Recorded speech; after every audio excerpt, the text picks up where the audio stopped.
My name is Przemysław Jaroszewski. I work for NASK Research and Community Network in Poland, and I welcome everyone to this IGF Day Zero session. The idea of this session came where Poland was to host physically this year's IGF World event. And the idea was to promote Poland and young Poles' skills in cybersecurity, which are actually quite impressive because two of the Polish CTF teams are regularly in top 5 in the world. And if you don't know yet what CTF is, we will have an introductory presentation shortly, followed by the panel discussion, followed by the Q&A session. So if you have any questions for the panelists in the meantime, please hold them. I mean, you can of course type them in the Q&A at any time, but they will be addressed after the discussion. And the idea is also not just to promote the skills of Polish hackers of the light side of the force, but also to make you open your mind slightly about the CTF competitions, to show their value for the business and for education of youngsters, and for attracting them to actually use hacking skills for the benefit of the society and for the internet users rather than for malicious purposes. So we have 4 guests, 4 panelists that kindly agreed to join us today. From Threat Network Society, we have Stanisław Podgórski. We have Michał Kowalczyk, also known as Redford, co-captain of Dragon Sector.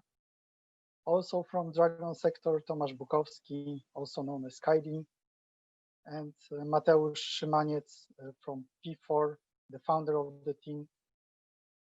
And we will start, I think Stanisław will start with the introductory presentation to help you understand what we are talking about, what the CTFs are, and then we will discuss the topic in more detail in the panel.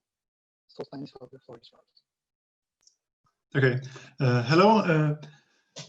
This presentation will be very short and just introductory for people who don't yet know what CTFs are, or maybe not as much as they would like to. And like the quick outline of what we are actually going to talk here will be first a short introduction, like who we are and why are we even qualified to speak to you about this topic. Then briefly, what is actually Capture the Flag contest, especially for people who are not yet familiar with it. Then we want to outline some highlights why we think people should play CTFs, and then we want to show some examples of what kind of problems you might actually find on a CTF, and then we actually want to have a panel discussion and Q&A. Yeah, so let's start with like a short introduction. Apart from what Przemek already said, this is like a short outline of who we are. So as Przemek said, my name is Stanisław Podgórski. I play for the TFNS team. I used to play for a couple of years with P4 team with Mateusz before. And as my work, I work as a software engineer at the European Southern Observatory. So this is, I'm actually kind of odd person here because I don't work in security as it is. I actually do it only as part of CTFs. Maybe others can also like say 2 words about themselves as well. Yes, okay. So I'm Mateusz Szymaniec. I work as a software and security engineer at CERT Polska at the NASK Research Institute. And I'm also the co-founder of the P4 CTF team. And I play CTFs for 7 years now. I'm Michał Kowalczyk, and I'm vice-captain of Dragon Sector. I work in a small security consultancy firm. And I also play CTFs for, I think, 7 or 8 years. Yeah. Tomasz? Yeah, so my name is Tomasz Bukowski. I also play in Dragon Sector for like 7 years. Privately, on my work time, I'm working as a cybersecurity consultant in one of the global banks. And yeah, I'm a graduated physicist.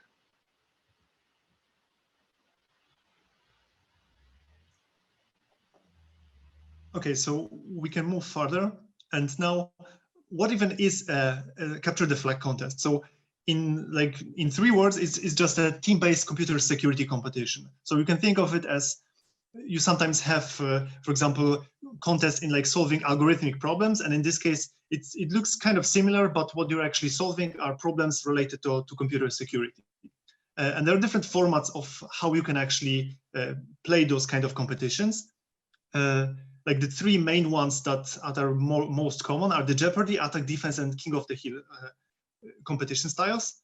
The Jeopardy one is similar to what the picture that you can see actually on the presentation. So you have different categories of problems, and then you have different challenges worth different amount of points. So if you solve a challenge worth a lot of points, then this is the amount of points that you get awarded.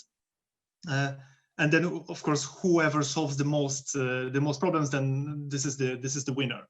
So the important part here is that the challenges are usually unrelated. So you have just a lot of challenges that truly coincide with one another. So you can have different people working on different problems. I don't know if there's anything special to add for this. The other style that you can play is attack defense, which is very different in its core, because in this case, every team gets their own computer infrastructure. So imagine that every team gets their own server, which is running some applications.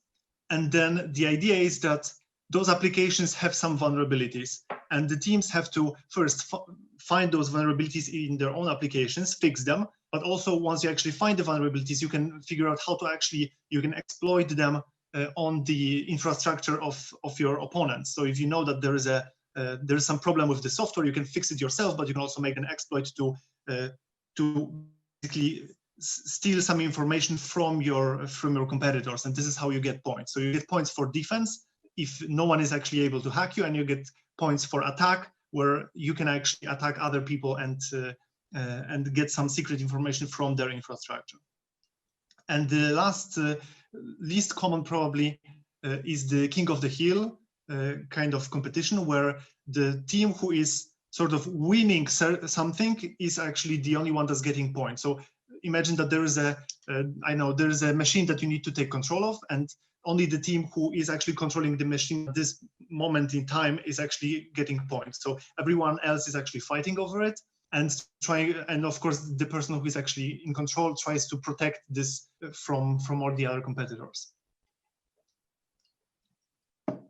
Now, most of the CTFs currently are played online. If we look at the numbers, I think last year there were 195 ranked CTFs, so quite a lot of them. Most of them are online, so and taking place during weekends.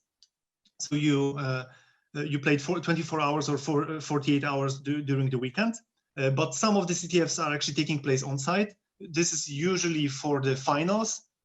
So teams, I know there might be like 1,000 teams playing online for a qualification, and then maybe 15 or 20 teams will be invited to some conference or to some other location to play on site sometimes for prizes.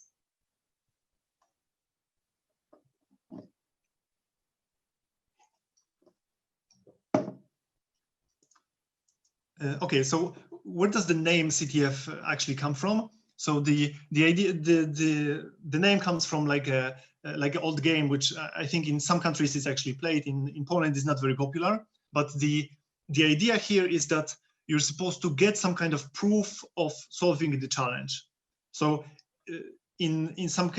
for example, it might be that what you get is encrypted data. And if you are able to break the encryption and recover what was initially there, this is your flag. This is just a proof that you managed to break the encryption, and you can actually get awarded some points.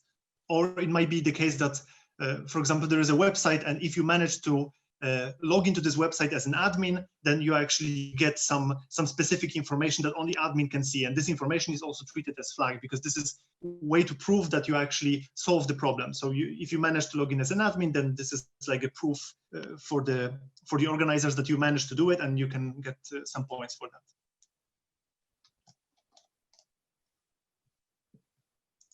that. And now, like a quick recap, like who even organizes this contest?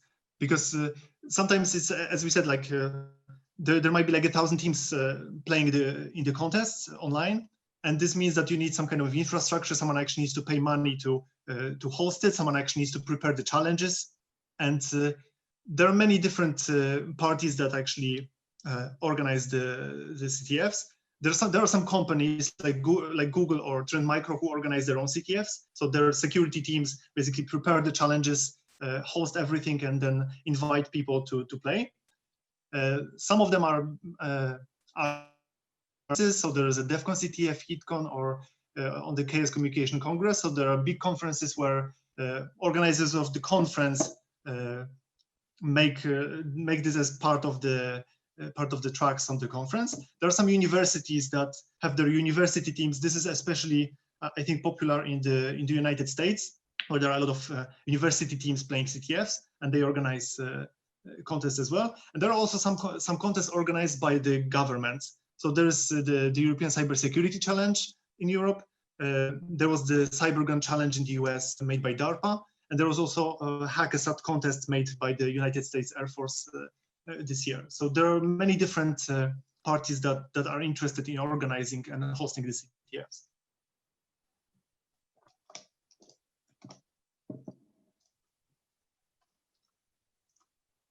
And now going more into like deeper into what exactly are CTFs, because we just talk, okay, who organizes it, how this is outlined, but what kind of problems actually people have to face when they are actually playing CTFs. So there are different categories. There are more categories when you actually play. For example, challenges which are cross-section between different categories, but this is like the main outline of what you can actually what you can find on a CTF. So I don't know if someone else maybe wants to.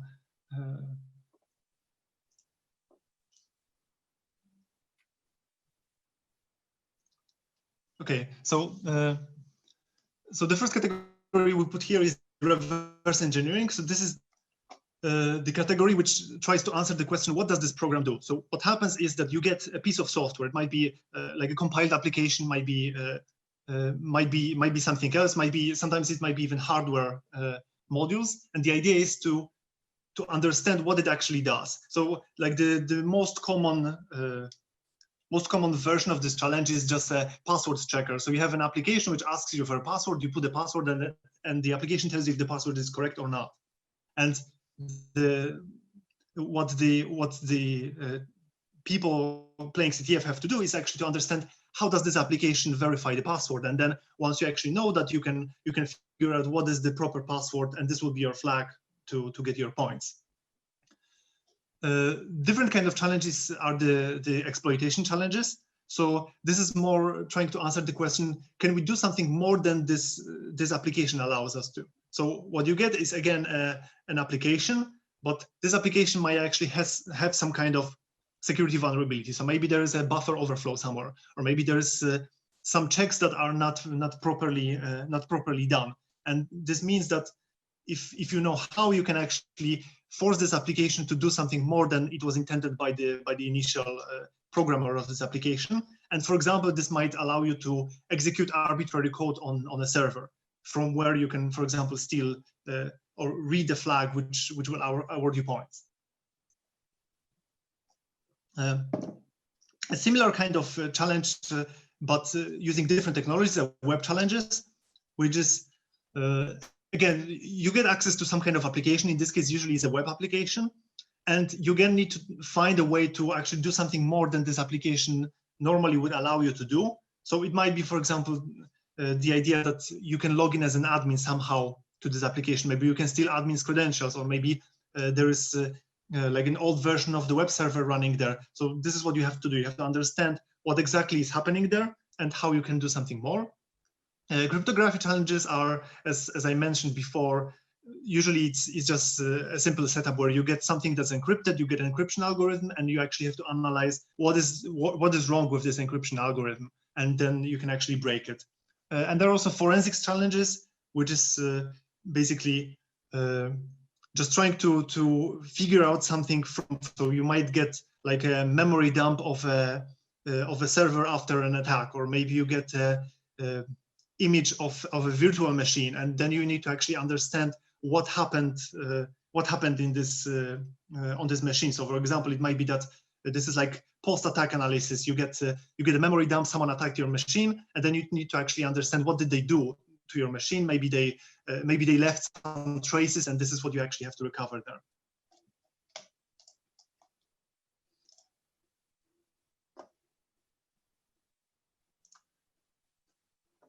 Okay, so going slightly deeper into what CTF challenges actually require you to have is that you need a very broad skill set to actually work with CTF challenges.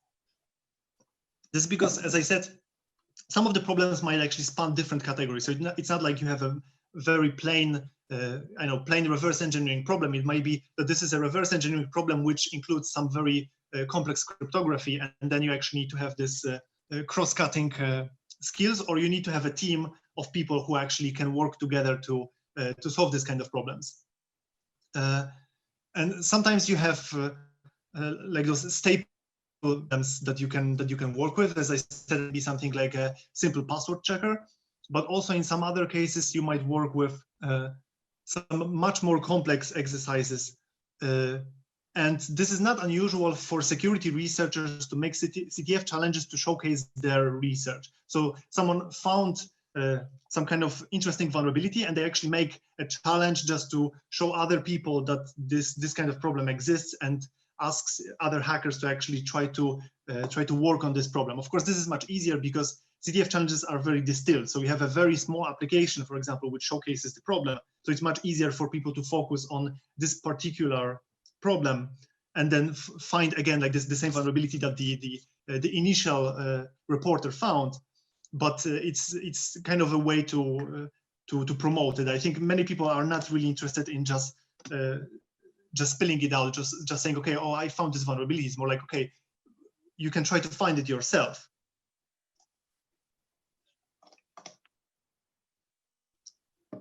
And now we want to show some examples of less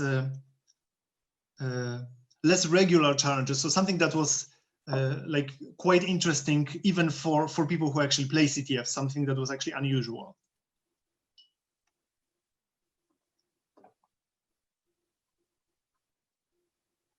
I don't know who, yeah. Yeah. So those are examples of like screenshots of solving challenges, and sometimes you need to, for example, analyze network traffic, or analyze signals, like you can see on the top right screen, and sometimes you edit a binary. So basically the challenges are very broad, so you actually need to understand all the layers, and but basically understand everything around you in computers, networks, sometimes even physics. Okay, next slide. So for example, this is a challenge from DEFCON 22 CTF. During the CTF, I think on the first day, organizers approached, this was on-site CTF, organizers approached each team and gave us this small device. And the challenge was that this was a simple text communicator. You could select other teams and send short text messages to other teams' devices. And of course, our task was to take over other devices. So we had to first reverse engineer the device because we didn't have sources. We just got this device, and that was all. So we had to reverse engineer the device. Then we had to find some bugs, then write exploits, attack other teams, steal secrets, and also at the same time, we had to patch our own devices. So this was quite a complex challenge, but this is very, I think, useful skill set to learn because, for example, you have similar problems with IoT devices. Okay, next one.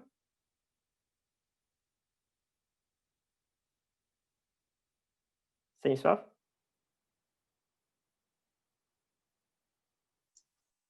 Yes, sorry.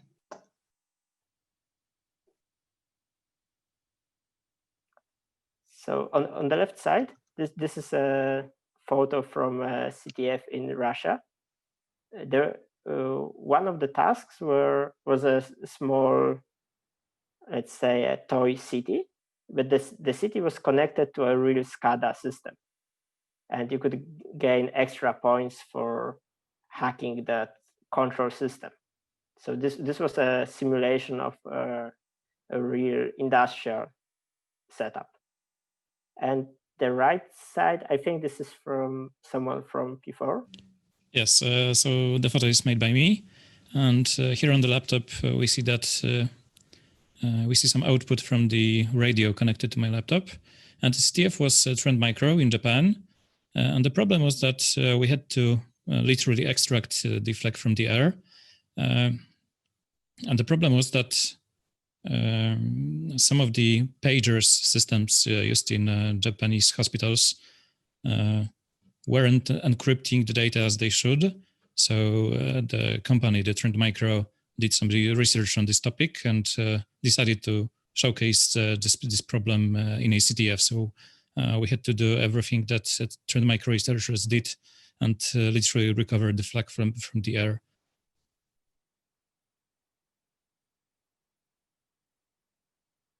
Okay, this is an example of yet another challenge. This was a challenge on spam and hex CTF. The challenge name was Tempest in a Teapot, and the idea here is that what we got was a reading of like radio frequencies picked up by an antenna from a screen that was actually behind the wall. And the idea here is that, I mean, maybe you can't clearly see on this picture on the right, but because it's not that easy to actually recover a very readable picture, but we actually had a bunch of them from which you can actually see on this picture that there is actually outline of what you should see on the screen. So there's like this top bar with the password, and then there's OK and cancel, and then there's actually password in the middle. So once you actually are able to tune in the parameters and then recover the a lot of stills like this, you can actually read what was the password. So the idea here was that you can actually like eavesdrop on a computer that's actually in the next room just using an antenna. So this was kind of a unusual kind of problem that you can face on a CTF. And that's the reason why we have Tempest protected classified networks.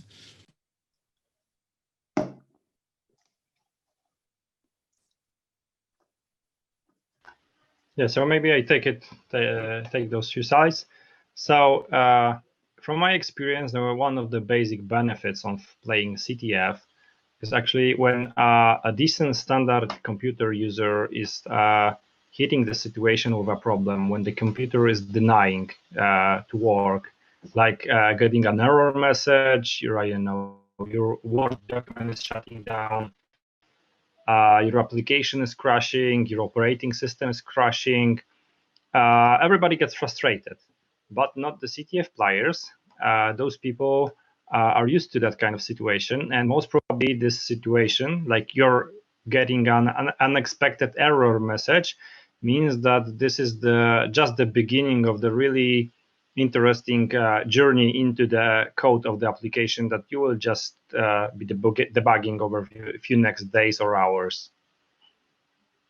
Next slide.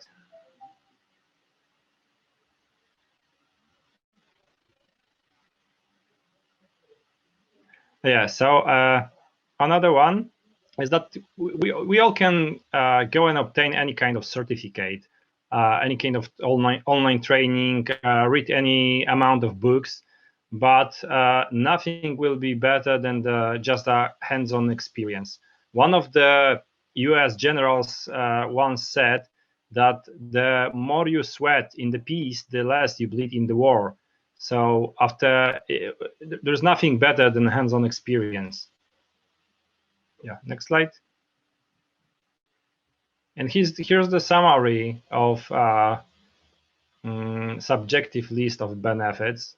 So basically, something called out-of-the-box thinking becomes something natural to you, because as my colleague said, there is nothing that you should expect from the CTF. You can expect that that there will be a lot of interesting tasks, but you cannot make any assumptions like what kind of technology they will use, what kind of platform. For example, they will use some exotic CPU.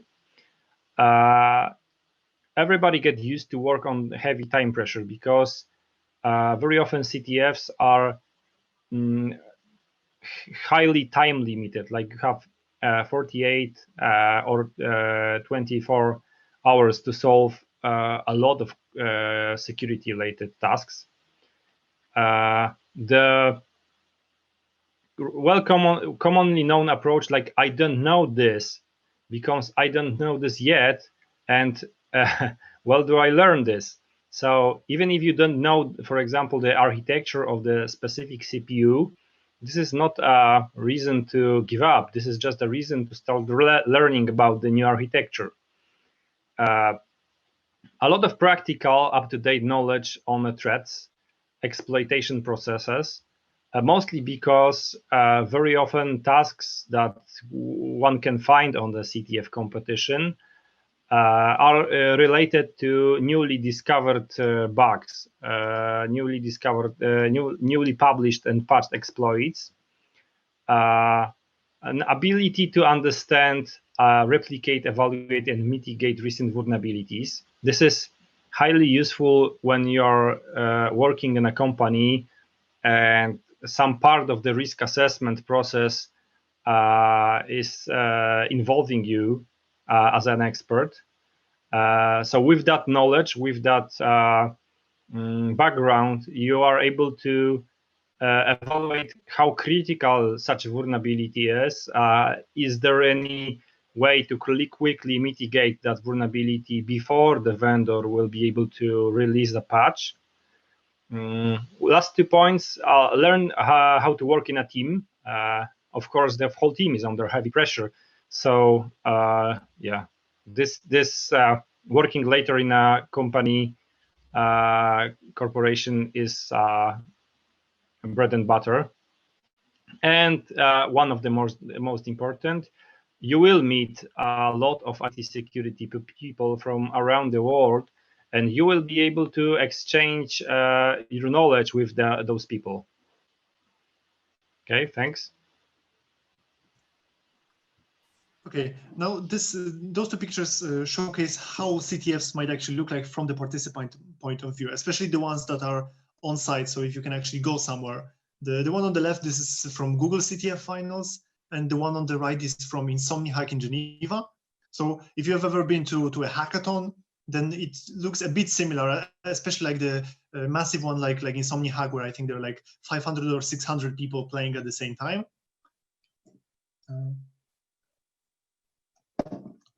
And now we wanted to show a couple of unusual contests. So we talk a bit about the challenges, and we showcase some strange challenges, but there are also some contests which I think are worth mentioning here as well, just to see the whole overview of the CTF scene. So the first contest that we wanted to mention is Hackasat, which happened earlier this year. It was organized by the United States Air Force. And the idea of the contest was to bring together specialists in computer security and people who have some knowledge of aeronautics and aerospace engineering. Because the idea is that there's of course, computers are everywhere. They're also in planes or in rockets and the spacecrafts, but people who are experts in security are very rarely also experts in space systems engineering. So they don't necessarily come together. And the idea here was that there was a qualifier round first with hundreds of teams. I think more than 1,000 teams took part. And the challenges, apart from regular CTF security challenges, also involved some kind of astrodynamics and astrometrics challenges. So you actually had to show that you know also a little bit, or at least you had to learn a little bit about the space domain. And then top 16 teams probably qualified for the finals. And for the finals, we got to actually work with some real hardware. So first thing that we got is what you can see in the picture here.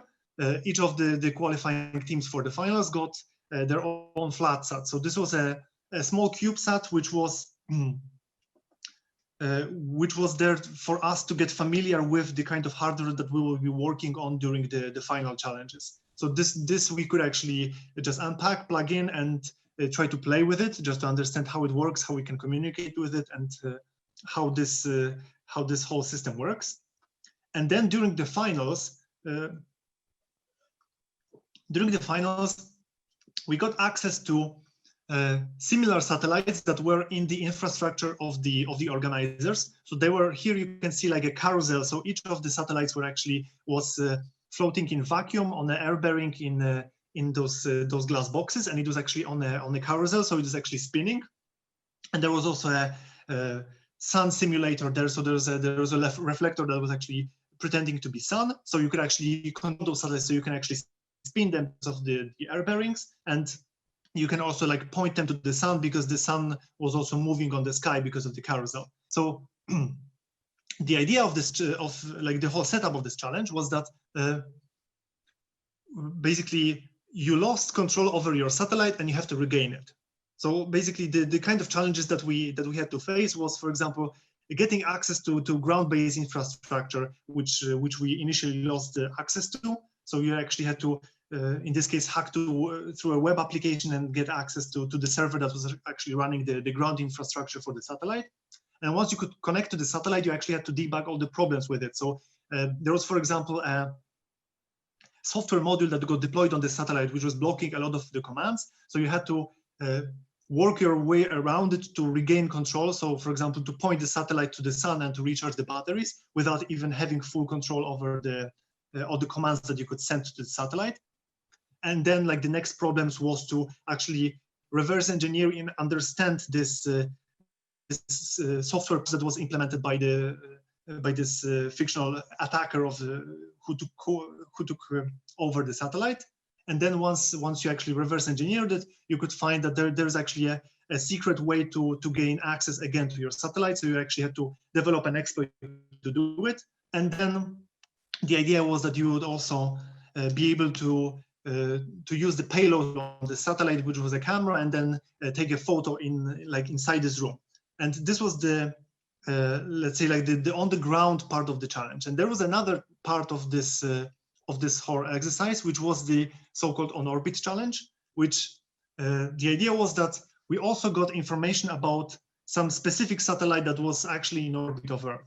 So satellite is, we got some like parameters of the satellite, and the idea was that we were supposed to prepare a set of maneuvers for this satellite to take photo of the moon.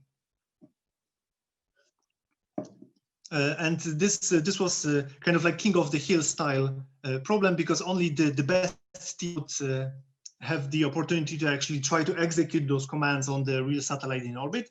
And this is the picture that we got, because playing together as a team Poland Can Into Space, we actually managed to come up with the best solution to this problem. So we prepared the commands that would most provide the best photo that we could actually get from the satellite that we were assigned to.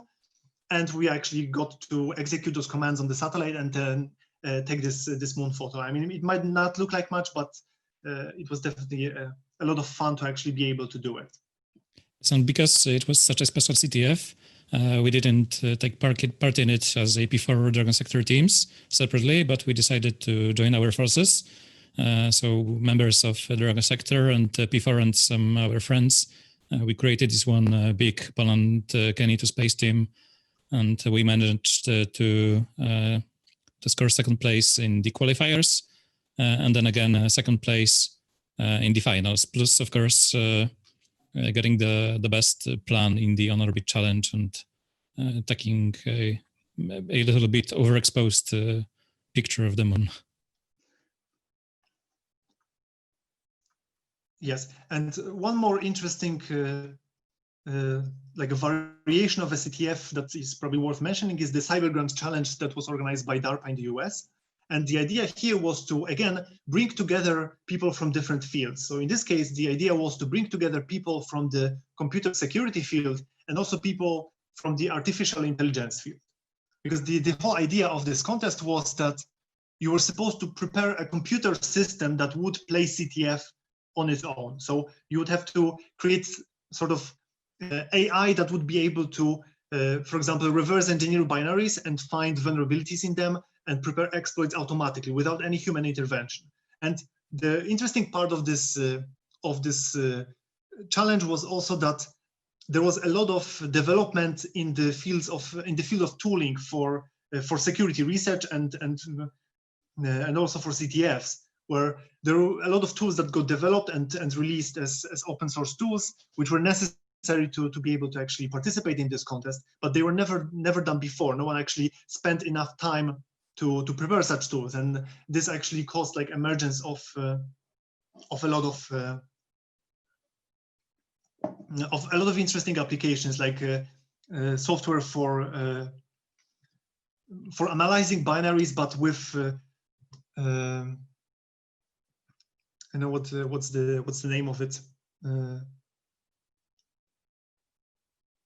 Anyway, well, basically, normally you actually have two approaches to analyze, or maybe three approaches to analyze software. So you can do some kind of static analysis, so you can try to disassemble or decompile the application and try to understand how it works just from looking at it. You can do dynamic analysis, which is you run it, but with some instrumentation and debugger, and you try to understand what the application is doing from this side.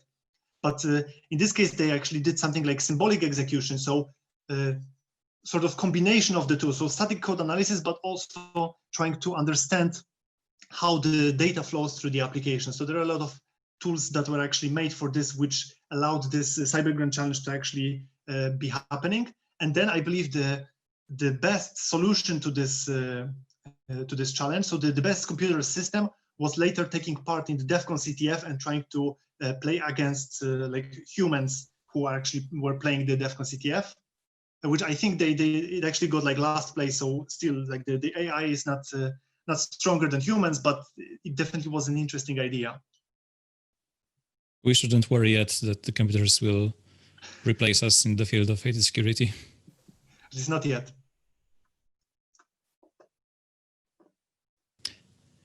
Yes, so another special type of contest is the European Cybersecurity Challenge. So it's a challenge that the European Commission came up with, and the idea was that each of the European country would make its own, like the national team. The national team that its members are age limited, so you have to be 25 years old or younger to be in that team. And in the first edition, only 3 European countries participated, and then each year more countries were invited. And in 2017, I think it was the first year that also Poland participated in this contest. And as CERT Polska, we got to make the national qualifiers, like to actually came up with the Polish team. And then also prepared them for the finals.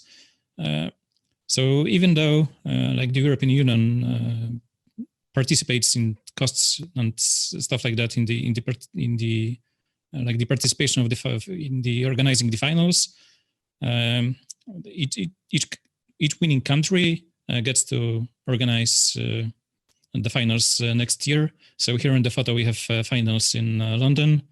And I think that the Romanian team won that year, so they got to organize finals in 2019, last year. Well, because of COVID, the finals in 2020 were cancelled, but we hope that next year situation will be like less difficult, and we'll get to participate in the ECSC next year also.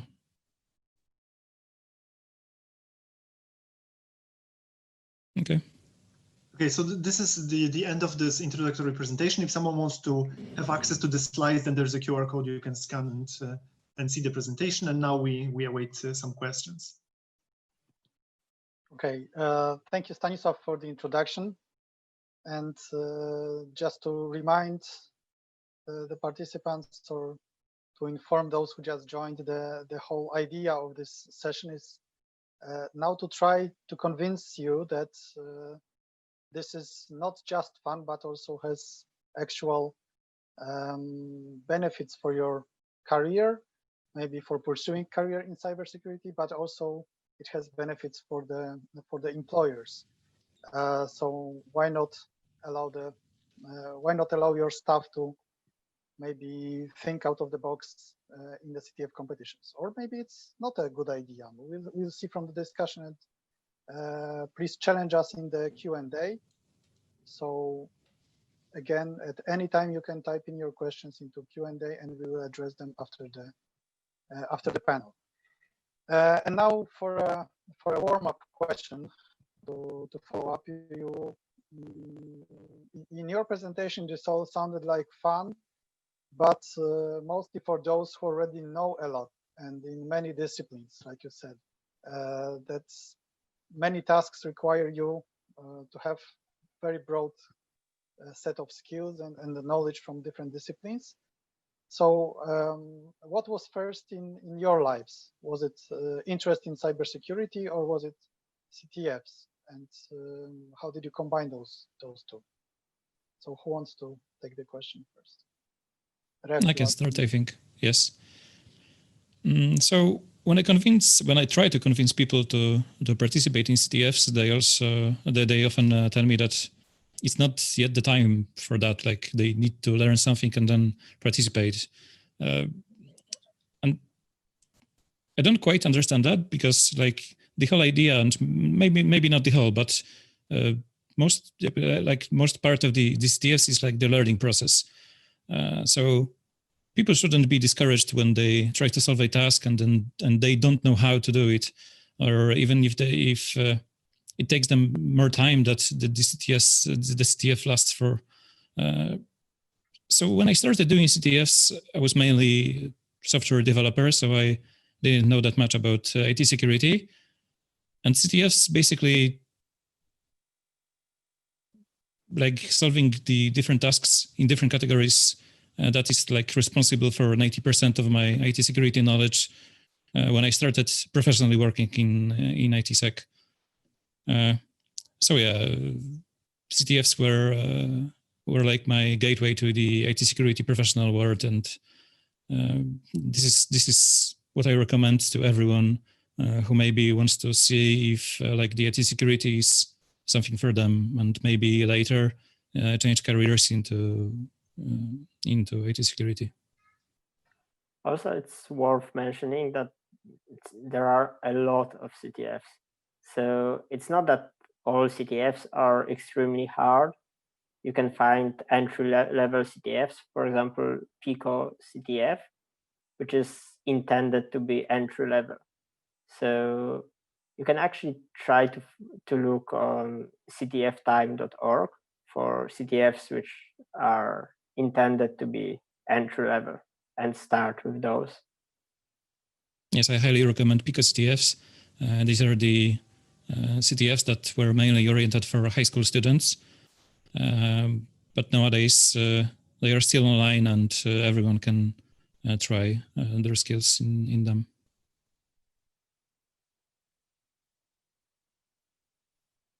Yeah, I think it's also worth added that and I hope everybody here in the panel will agree with me that almost in every major big CTF, we often hit the tasks containing some technology, hardware, or something that we don't understand yet.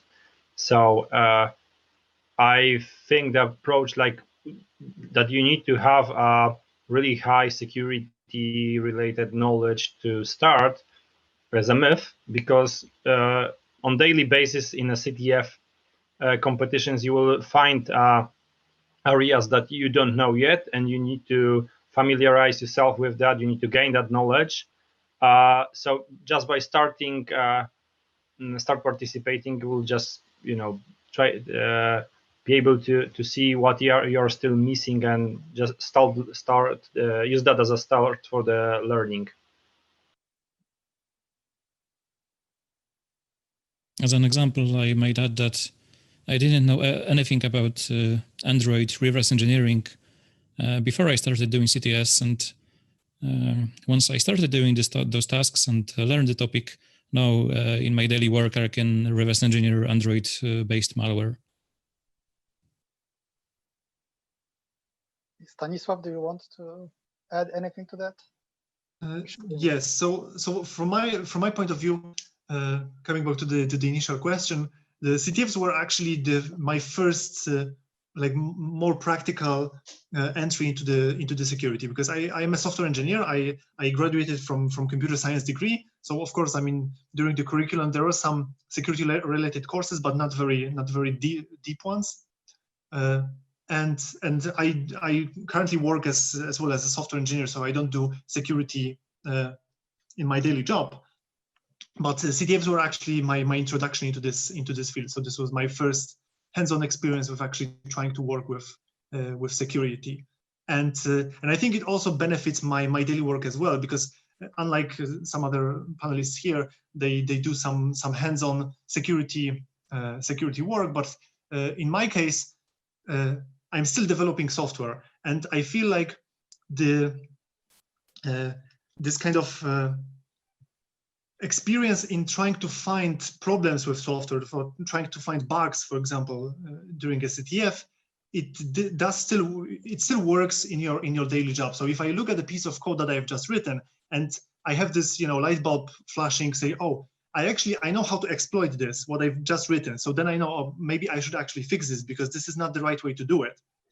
And I feel this is something that's important for people who do software engineering, even if they are not doing security as part of their job, because there are many things that software engineers do hear about. So for example, they hear, oh, you should avoid buffer overflows, but until you actually understand why, or like how this can be leveraged to actually exploit the application, I feel like it's not something that you would actively look for in your code. This is something that you will just not notice. If someone tells you, oh, you have a problem here, then you will say, okay, that's actually true, I have a problem there. But unless you're actually skilled in trying to find this kind of problems, you will not notice them when you're actually writing code yourself. So I think from this perspective, it was definitely very beneficial.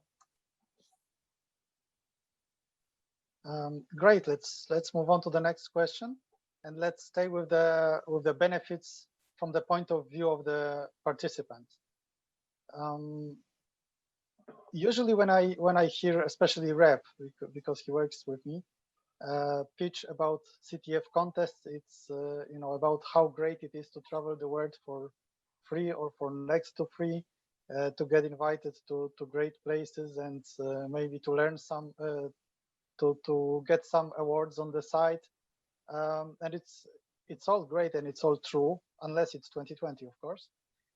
But what would you see as benefits for maybe less high-profile players? Or you touched on some of those topics, of course, but can you give some examples, maybe from how you started or from other players?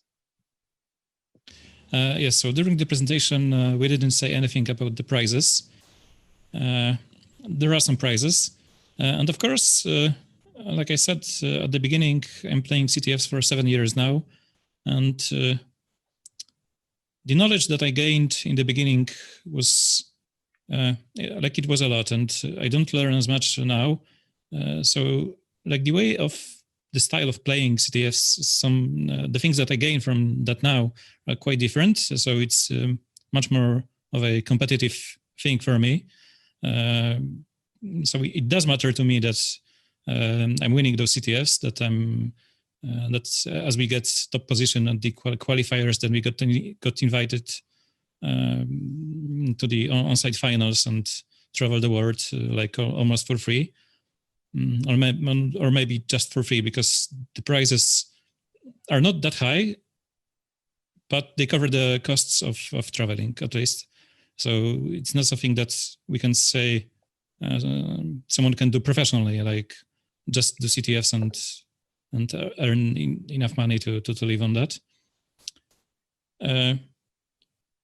But like we said on this slide with the benefits, the main thing that someone should have in mind while playing CTFs is to learn things. So you shouldn't be discouraged when either you don't solve something on or your team, or maybe just you and your buddy, and maybe the three of you won't achieve top positions. So if you end up on the like 200th place, it should be only motivating to do a lot more work to learn. And yes, so when I started with just only one other person that wanted to do CTFs with me at the time, I think during the first CTF, we ended up on the 40th position, but we were happy. We were better than some of the like established teams, like some of the American universities, and that only fueled our I don't know how to say it, the need to do more, to learn more, to be better at this. But then again, the most important thing is just to learn things.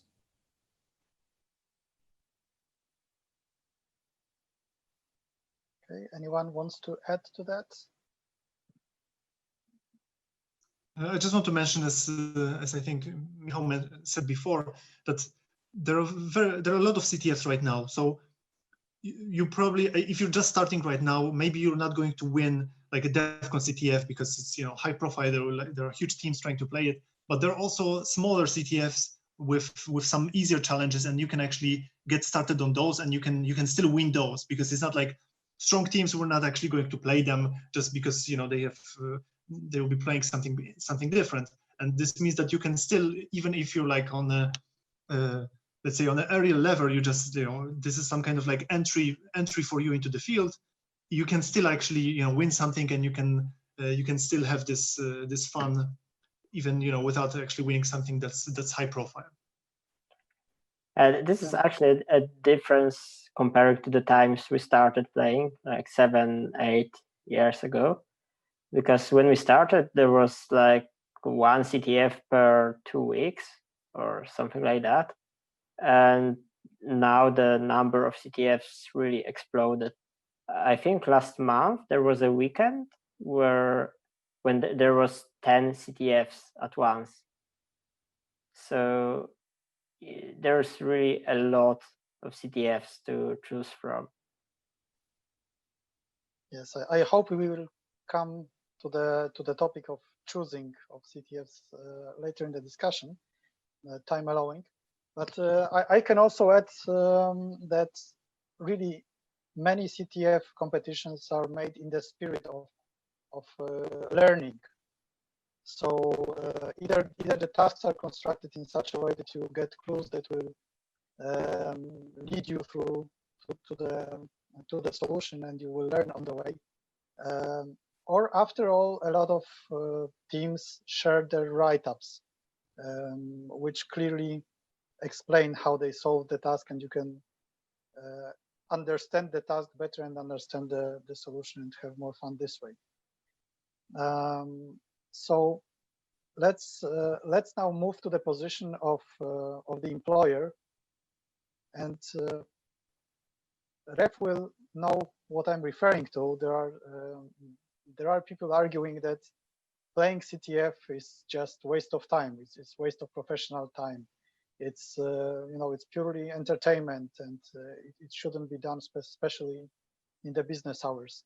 And to be the devil's advocate, the tasks are in most cases designed artificially.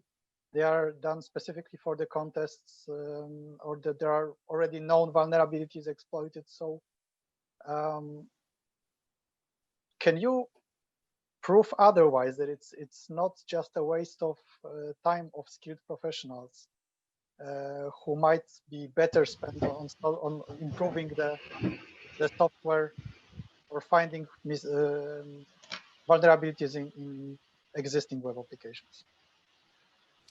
Yes, so just like I said before, the entire skill of Android reverse engineering that I have now was gained through solving Android CTF challenges. So they aren't real problems. They are self-constrained so that they can actually be solved in the time frame of the CTF.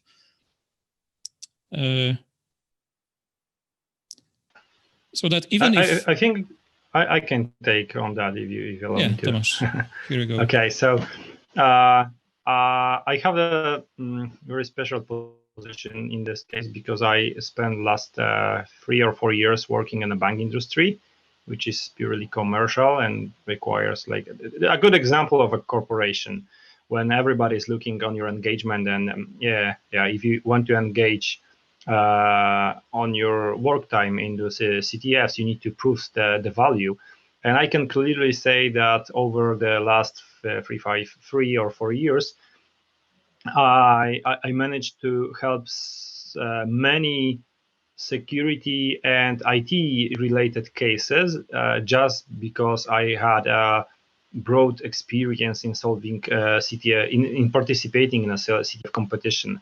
So the list that I mentioned on the presentation, like if you hit the problem, majority of the people that I work with had approached like, okay, I don't know how to solve it because this is not my area of expertise. Like, I don't know this technology. I'm using, I don't know, VMware. I'm not using VirtualBox, or I'm using Linux, not using Windows. And what is so special in people playing CTFs is that, like, okay, I didn't know that technology, but just give me a 1 hour in manual and I will try to do something. Second type of approach is that, like, there is a very complex problem that would require, I don't know, very complex and dedicated tools, like, I don't know, write some custom network network program that will understand a very specific protocol to, I don't know, to help patch something. And yeah, this is a good example of one of the tasks that you can find on the CTFs. Like, you have some network communication, something like that, and the organizers don't really care if you have already managed to see that protocol live. Your task is to start using this protocol, start to communicate. So when you hit that kind of problems during your work, and you will, like, if you're working in IT, especially in IT security, this is something that you will find. Another example is the risk assessment, because let's, for example, talk about the recent vulnerabilities that you can find in Windows, like zero login or something like that. So to be able to properly assess the risk, because normally, like, I know, generic CEO, if he will read about the zero login vulnerability on the internet on not a technical portal, he will be scared, like, our company will be just attacked by the hackers in a few seconds and we will go down because we need to patch, I don't know, 1,800 computers, and this is taking, like, I don't know, days or weeks to fully patch everything. So if you are able to understand the nature of the vulnerability, if you are able to understand how can you utilize your current infrastructure to to mitigate this vulnerability, to minimize the exposure to that kind of vulnerability, you are gaining a huge advantage, because you can technically clearly make an assessment, like what are the possible next steps. And if we are talking about the vulnerabilities in, I don't know, operating systems, 0 days or so, they are not so easy to assess, because they are often involve a binary analysis. So, and I didn't ever see many binary analysts hired in the companies to have such skill sets. So, as you can see, I myself were able to prove that this skill set, the experience that I gained, is quite useful in my daily work. Guys, Yes, any other opinion? Yeah, well, I agree with you.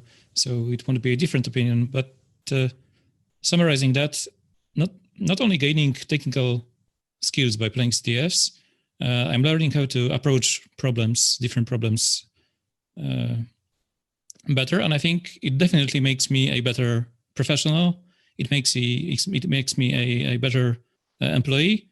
And the proof of that is every person I know that is doing CTFs in P4 and Drone Sector and other Polish and foreign teams, they are great at their job and at what they do in work. Yes, and maybe one last thing that I wanted to mention as part of the answer to this question is that even though on CTFs you have those distilled problems, and sometimes they are like toy problems that were specifically designed to showcase some specific vulnerability, but this also allows people to learn some basics. So you might find a problem on a CTF which is much easier than something that you would find in real life. Maybe you can't really expect someone who starts in the IT security field to be able to write some very complex exploit. And it might be difficult to actually even find like a vulnerability in real software and try to write that kind of exploit. And on a CTF, you can actually start working from simpler problems or from something that's just constrained. So you can actually start learning some basics, and then it will actually pile up. So once you actually work with some of those simple challenges, after a while, you'll be able to do some more complex ones. And in the end, you will be actually able to also try to find and work on vulnerabilities in real software as well. And also, I think it's not unusual for vulnerabilities to be similar to something else. So if someone actually finds a vulnerability of a certain kind, then it might be that very similar problems will be found in the software in like a short time span, because people maybe they never actually looked at this specific problem. So once someone found it, there will be different, they will be like very similar problems found in other software. And I think this is also where this helps, because maybe you on CTF you will actually try to write an exploit for some recently discovered vulnerability, and then you can actually find a very similar problem in some other applications just because you had this prior experience. Okay, thank you. And I will move to the next question because I want to touch on another important issue connected with CTF competitions. And we named the panel Hacking on the Light Side of the Force. However, the CTF problems, the CTF tasks usually focus on the offensive part of the cybersecurity. You mentioned, there are team versus team or king of the hill types of competitions which require you to defend systems, but most of the common tasks are oriented on the offensive part. Break something, exploit something, decrypt something, and how do you see the risk associated with young people seeing fun of breaking into systems, breaking into applications, and they might use it to break into their school networks, for example? Yeah, so basically two aspects here. First is this is just raising the overall awareness about the security or insecurity of the things, because the lack of the knowledge about the insecurity of the solutions that you use on a daily basis is not a good excuse for ignoring them. Like you may think about like you have the vulnerabilities in your operating system, and just because nobody knows about it, you feel secure. This is the one of the worst ideas. So when people, and additionally, those people like this is not a fixed scenario that they will always intentionally use that knowledge to make something evil. They will be better on assessing the security of their solutions that they will meet. Like if they will be developers, they will develop security parts of the application, part of the system with a higher security awareness. And so of course this is a very individual ethical aspect, that like if one will choose the dark side of the force.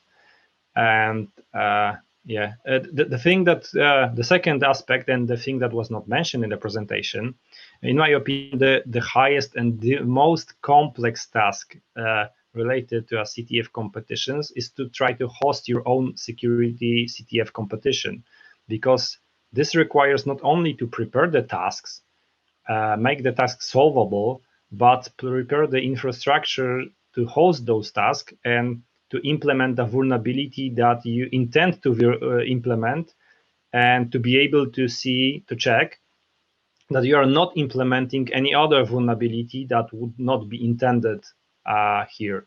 So there is a big part of let's call it a blue team approach in a CTF competition also. Yes, anyone to add? Yeah. Yeah. So the main idea is that if you know how to attack something, you also know how to defend it. And also, so CTFs are completely legal. So you can attack things, and if you succeed, non-legal consequences will be there. I feel that before CTFs became popular in the IT security world, many of the younger people that were interested in IT security and were ambitious and wanted to try their skills were, well, maybe not forced, because nobody is forced to do crime. But the only thing they could do and did was doing actual crime, so hacking into actual systems, into actual websites. And now that the CTFs are there, all of that can be made legal, and yeah. And also maybe from my side, I think CTFs are teaching much more good guys than bad guys. Like there's like if you have an opportunity to learn legally and then get a good job, then I think that the final balance is really good. Despite it in theory also helps bad guys. And apart from getting hired as IT security specialist, there's also another way to monetize the knowledge, perhaps gained in CTF, and that's bug bounty. You mentioned, Rev, that it's next to impossible to professionally do CTFs. That it's not enough to live on the CTF prizes. But how about bug bounty? Is that also something that might attract young people to use the skill on the light side of the force? Yes, why not? Well, personally, I don't like participating in bug bounties, or rather, I don't have time for that, because if my day would last 48 hours, then maybe I would have some time for doing bug bounties on the side. So the most popular type of bug bounty program is analyzing vulnerabilities in websites. And it can be kind of similar to doing web CTF tasks. So maybe there is some cross-section of skills in that. But yeah, maybe someone else has some more experience with bug bounties, guys.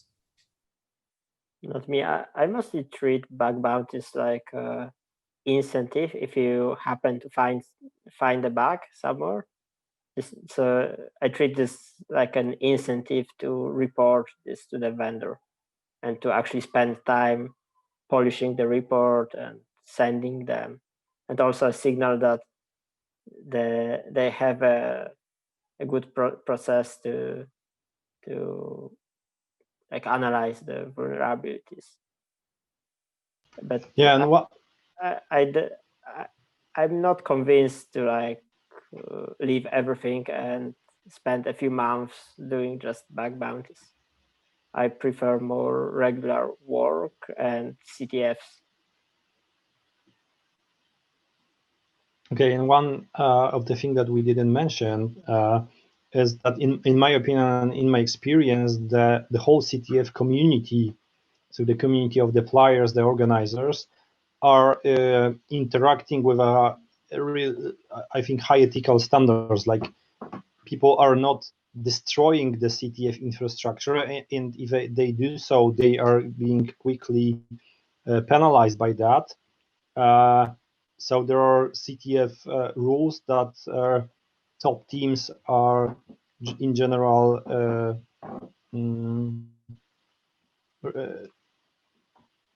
doing.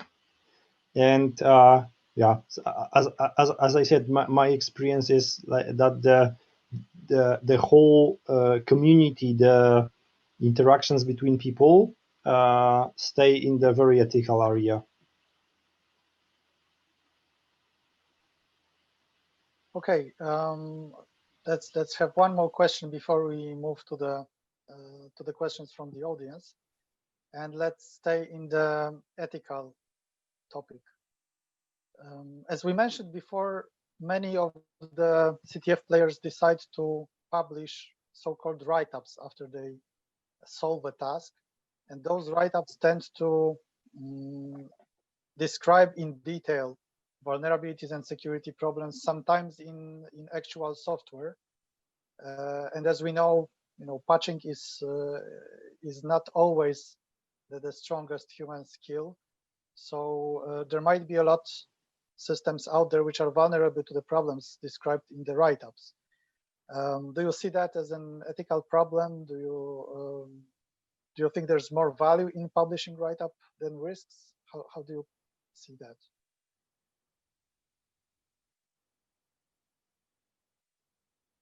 Well, it's still a similar problem to the question of, do we even publish IT security knowledge available to everyone?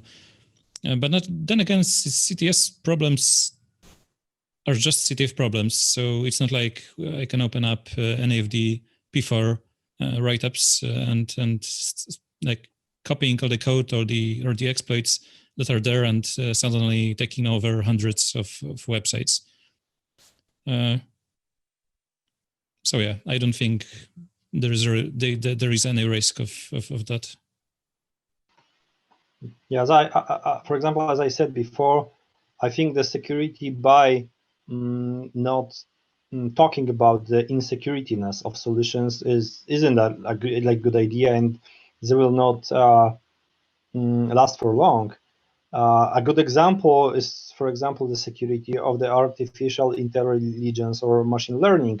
Like, everybody now thinks, and like I found very often this approach, like this is like, the artificial intelligence is making a computer in intelligence being, and it is not possible to exploit that technology because this is not an algorithm. This is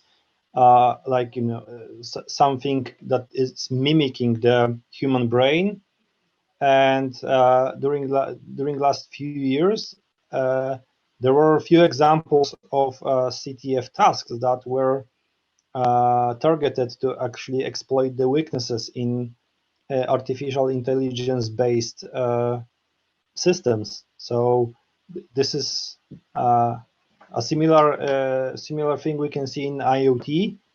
Probably a part of attendees here have some IoT in home, like, I don't know, the fridge that is ordering pizza when there's no pizza in the fridge, a toilet that is flushing itself when Bluetooth is near, or something similar.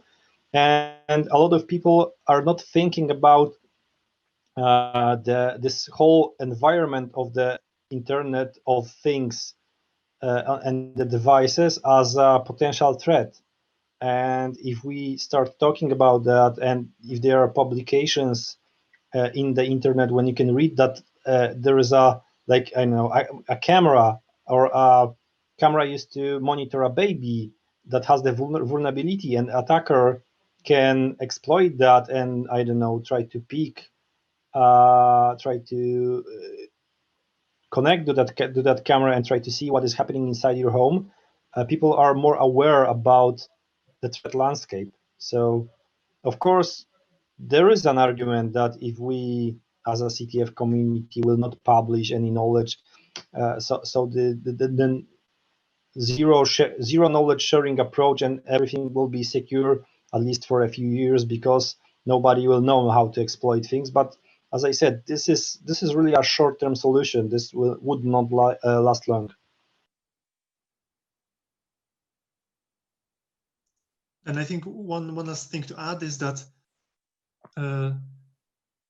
if the vulnerability exists, then it's already out there, right? Even if we don't write, even if we don't prepare a write-up or like a proof of concept and publish it because there was some similar CTF challenge, it doesn't mean that there is no way to find this information. I mean, especially with vulnerabilities which have like CVE numbers assigned, and there are usually some kind of security notes made by the companies to say, okay, there was a security vulnerability which we patched. Especially if the software is open source, you can always go to some software repository, to GitHub, and check what was actually the patch. So it's not like it's impossible to figure out the vulnerability, even if there is no step-by-step guide. And I think just by publishing it, then there is a higher chance of actually raising awareness that there is a problem, because if you can actually easily find like a detailed description why this is a problem and how this can be exploited, I think then many people would actually understand this better and maybe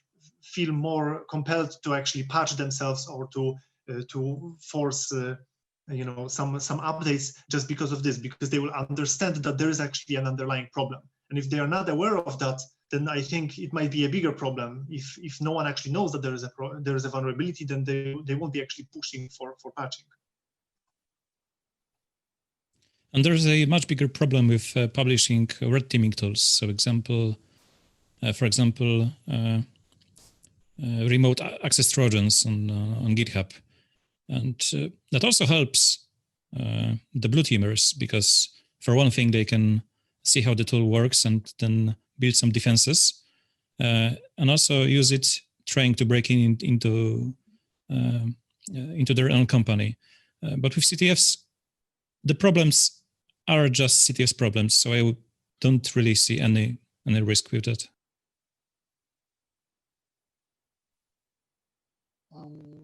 Okay, I think we barely touched on the subject of ethics, but it's a very complicated issue in cybersecurity, as pretty much every cybersecurity tool or cybersecurity technique, even with existing and known vulnerabilities, you can construct a new chain of exploits, for example, that might be a novelty, and it will be a dual-use weapon, basically. Even just the issue itself of responsible disclosure could be probably discussed in a panel much longer than we had. But I'm happy to hear that the CTF community is keeping out the good ethical standards, and I hope we managed to convince also the audience that it's actually a good way of pushing people to the light side of the force rather than the dark one. And now for the questions from the audience, I don't know who clicked answered on some of those, but I'll try to go back to those. So one interesting question was, do you know, or can you think of any limitations of CTFs in terms of knowledge areas? So what areas of ITsec cannot be learned for CTFs? Yes. And how can CTFs improve in those areas? I think a really quick example is the whole security governance. Because if the place that you're doing a security in is a bigger company, like 300, a few thousand people, there are much bigger security procedures, security regulations out there. And for example, there's a gigantic security governance. So, for example, the way that you patch the systems. So basically, let's just imagine about the company that you have like 2,000 computers and you need to patch them. So this is not a trivial problem, because you cannot just, I don't know, gather all those computers in one place and start pressing a Windows update, reboot them, etc. Especially in 2020, when everybody is staying home and everybody is instructed not to arrive to the office. And those are examples of the things that are related directly to a security things, but you will not find them on the security competitions because let's say that they are challenging in a different way.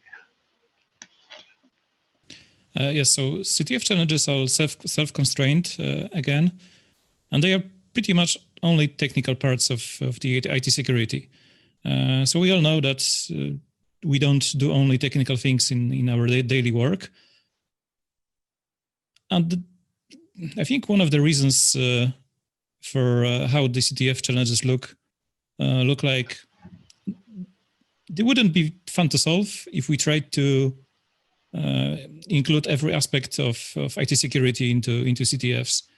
And if solving CTF challenges wouldn't be fun, then I wouldn't play CTFs, basically. So yeah, that's a reason for me. Yeah. And one counter example, and Mateusz should agree with me because he was also participating in that competition. So year over year, NATO is holding a workshop, something like a workshop called Locked Shields. And this workshop is very similar to a CTF competition.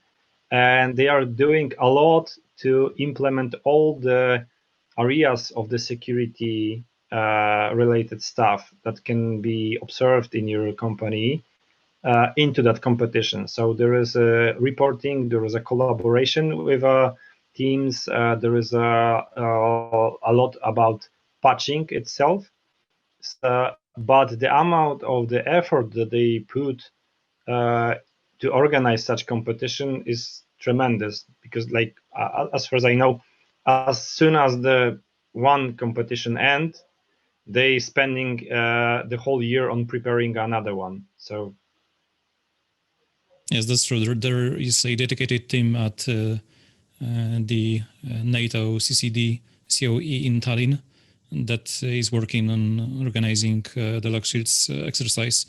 And yes, besides only technical stuff in Locked Shields, there is some legal stuff, media stuff, even strategic planning, as it's the like somewhat military-oriented exercise.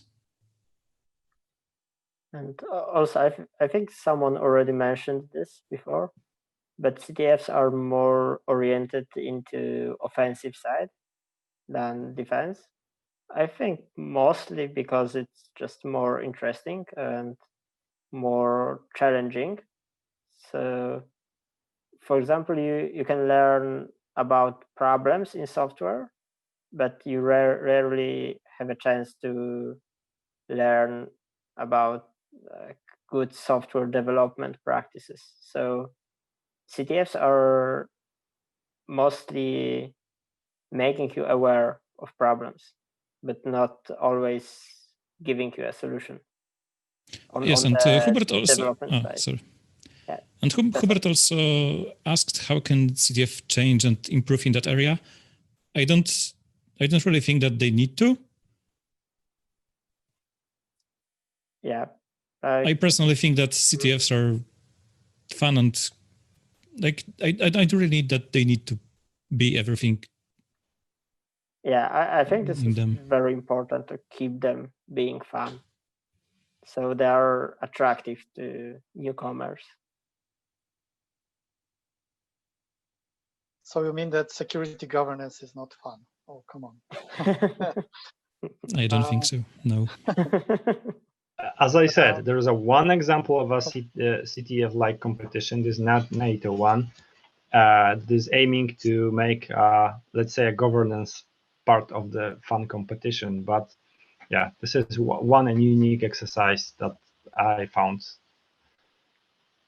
Okay, and the very last question, but I think it can be used as a wrap-up for the discussion. What do you think could convince more companies to invest in CTFs? And as you mentioned, for example, for NATO, they invest a lot, but it's a clear benefit. It's basically a military exercise for the nations, for the NATO nations. Like, what would be the benefits for companies? Yeah, I think we already see that the companies are investing slowly in such thing, mostly because we can find a CTF-like competitions organized by small vendors. A good example here will be a CTF-like competition organized by the vendor that is delivering a Splunk CM solution, so log aggregation and security monitoring. And this competition is called Boss of the SOC, and it aims to reward the team that will be the faster to make a specific security analysis. And yeah, so this is related to the things that are being done on your daily basis. So you're the SOC operator and you need to sit on near the desk on your duty and do your best to react on the things that you can that will happen. And at the same time, this is organized in a way that is being challenging for people that are being involved. This is a competition, so there are rewards, there are time constraints. So yeah, maybe in a 2020 it is not possible to see that kind of competition organized in a single place.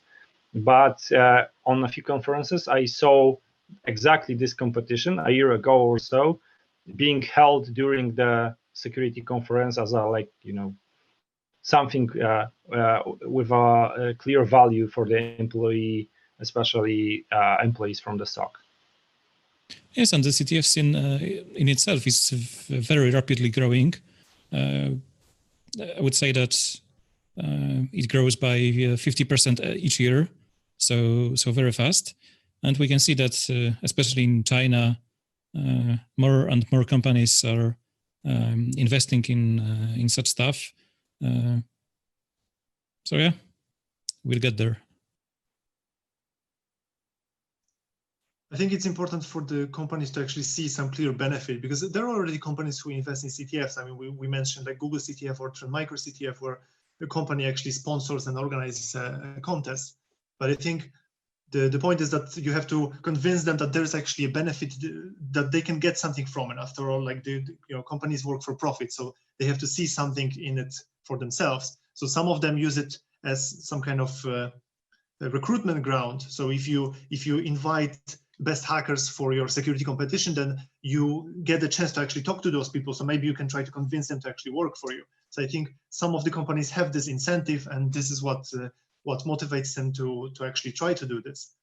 As for other incentives, I'm not really sure. Like, how can we convince companies that this is beneficial for them? Yeah, some companies organize CTFs because they want people from all over the world to test their solution. Like, for example, we've been invited several times to China to test some products, some idea in a CTF setup like contest. Yes, I was about to mention that the two benefits, basically, either testing the product or using it as acquiring talent from the market, which also ironically the Polish army is regularly using, for example, organizing competitions to attract new talent. We are running out of time, but it was a pleasure for me, and I hope also the attendees enjoyed the discussion as much as I enjoyed it. So thank you very much for your time. I guess that's it. So have a good night or have a good day, those who are in other parts of the world. Thank